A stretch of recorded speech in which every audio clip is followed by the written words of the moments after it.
When NASCAR fans think of female drivers of the last 20 years, there's a small sample size. Danica Patrick, Haley Deegan, and Tony Breidinger are the ones that immediately come to mind. Isabella Robusto is a name most have never heard of. At least, not yet. The 19-year-old made headlines last week at Kansas when she became the sixth female driver in the 72 years of ARCA racing to capture a pole. Oh, yeah, and it was her first track over a mile. She crashed on lap 2, but that isn't all that surprising considering it was her fourth ARCA race ever. In her three previous races, she has a sixth, fourth, and a second. Qualifying on the pole proved that she has speed. I sat down with Robusto this week, and of course, we talked about her achievement and her crash. But we also discussed her past and where it all started, where she is today, and how she balances her workload of being a race car driver and a college student, majoring in aerospace engineering, and where she sees herself in the future. When you hear her talk about her future plans and how she wants to get there, it's clear she's got the right approach. If things fall the right way, her pole at Kansas could be the first of many accomplishments fans will be talking about for years to come. Go back to the very beginning. I understand that you started when you were around 5 years old. So kind of just walk me back to that time of starting your career in racing. Yeah, so starting racing, I was about 5 years old. I got into a bunch of different types of go-karts and kind of just spent a year just testing and running and kind of practicing. And then when I was 6 years old is when I actually started racing. Fired off pretty good. Started winning kind of right out of the bat and continued to race go-karts all the way until I was about 11 years old. But when I turned 7, again, started practicing a bandolero for a year.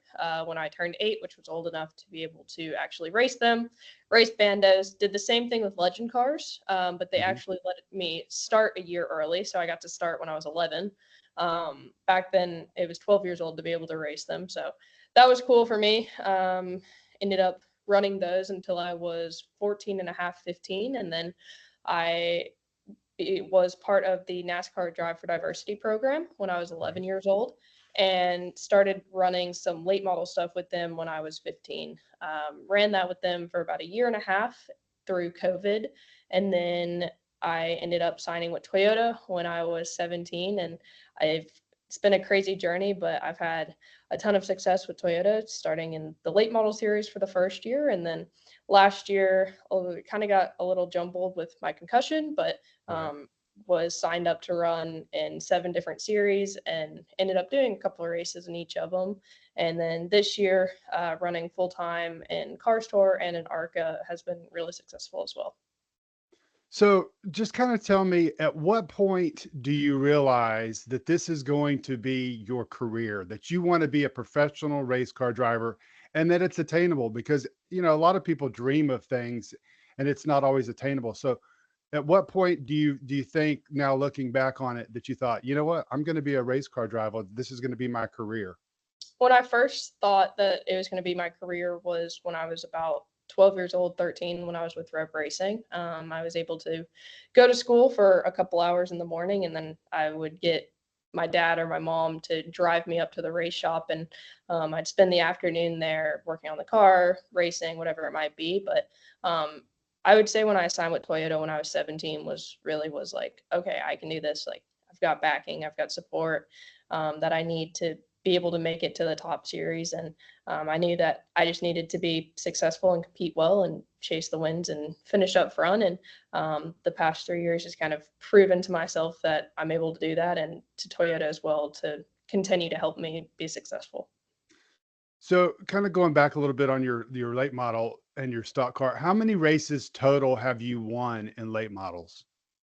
Um, in late models, the first year was 3. The Yeah. second year, I ended up only running 2 races because of my concussion, and then, this past year, I ran Cars Tour, so I don't have one in there yet, but we've run really successful up front, so So, you've mentioned the concussion a couple times now, and I know you were supposed to make your debut in the ARCA Menard Series last year, and the concussion sidelined you. So, kinda having that happen to you, did it give you an opportunity to kinda step back and reflect and realize that, A, this is a dangerous sport, but B, maybe it gave you an opportunity to kind of just learn and think about what was coming this year, and it's kind of prepared you for what's happened in 2024.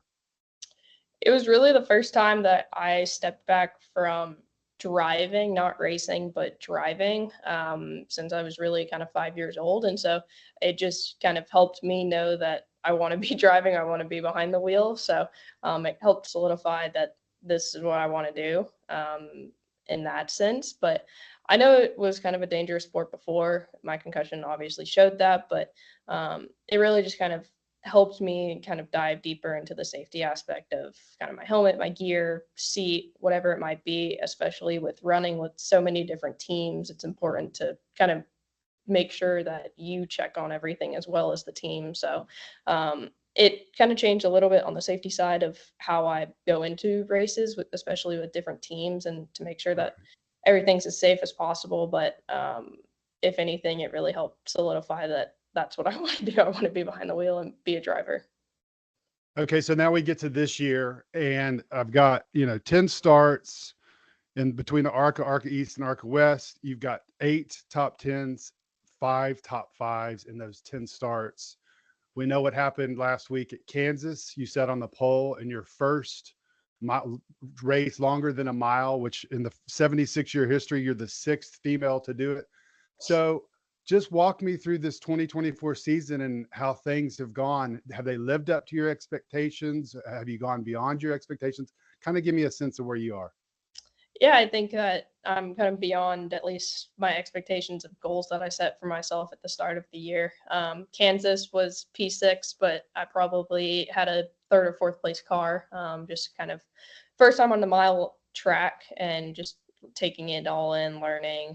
The race getting cut short about 60 laps didn't help, but kind of going into those next few races, ended up second at Nashville, went out west to run at Irwindale, finished second in the first race and led the majority of the second race, but unfortunately got a flat tire with 10 or 15 laps to go. So it's really been eye-opening just to know that I'm able to run up front. I'm able to compete for those wins this past week at Kansas. First time at a mile and a half, being able to sit on the pole by more than I thought I would have been.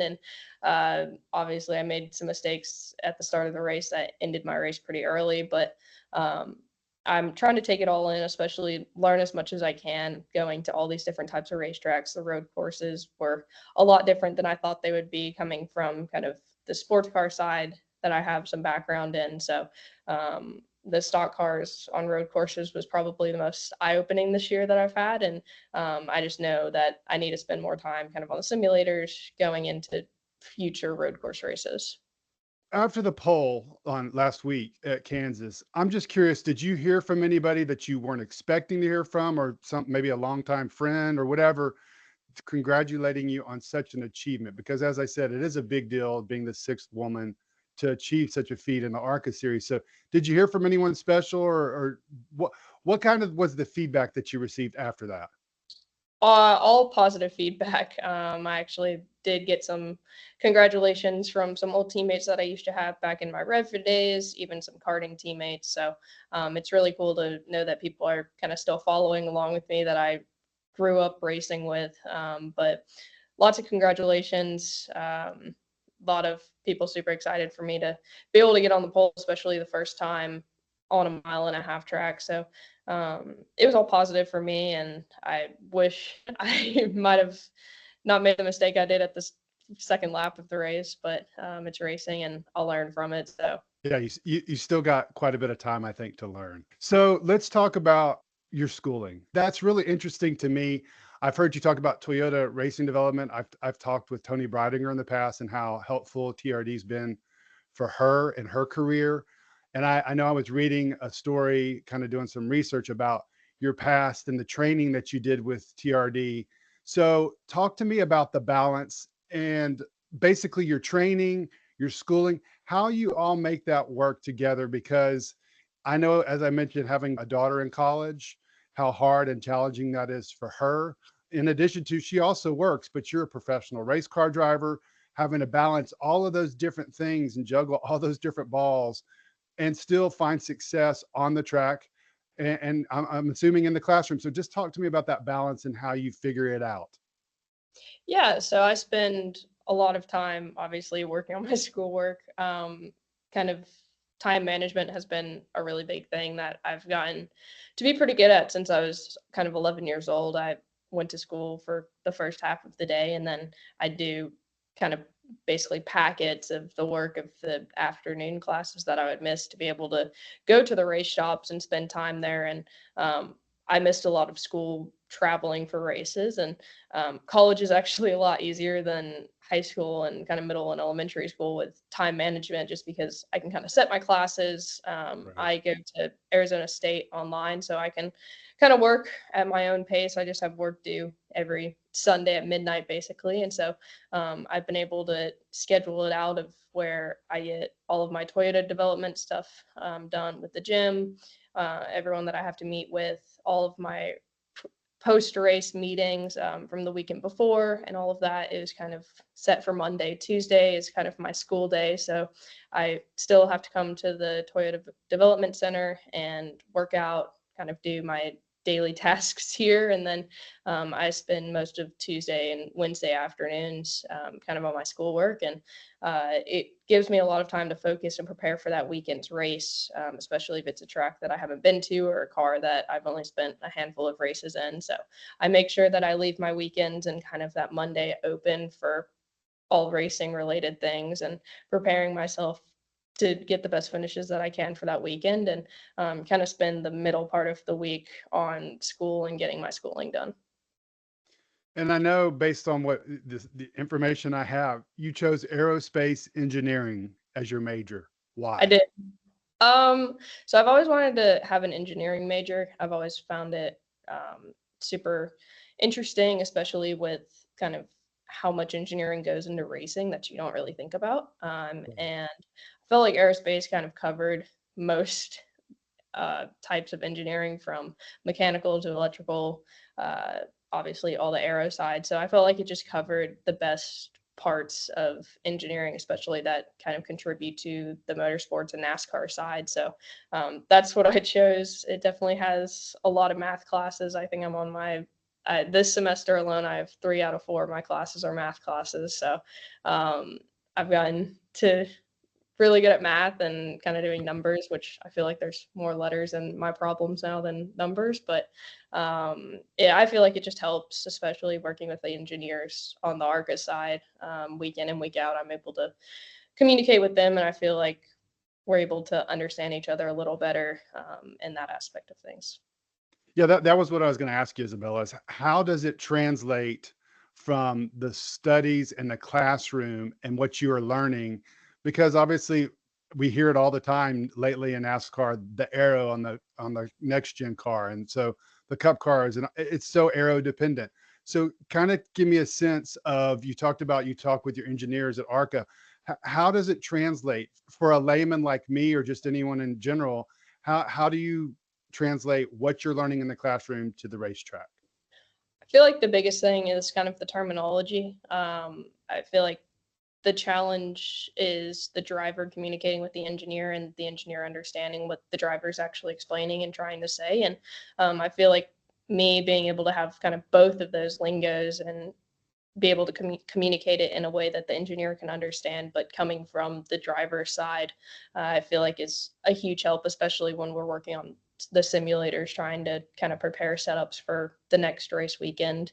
I feel like it just kind of helps clarify things that sometimes get not so clear coming from a race car driver to an engineer that doesn't has never raced or doesn't understand kind of the lingo that a driver uses. So I feel like it just helps with the communication part a lot, and kind of keeps things clearer than what they normally would be. And I feel like it's helped a lot, especially on the simulator stuff with getting setups ready.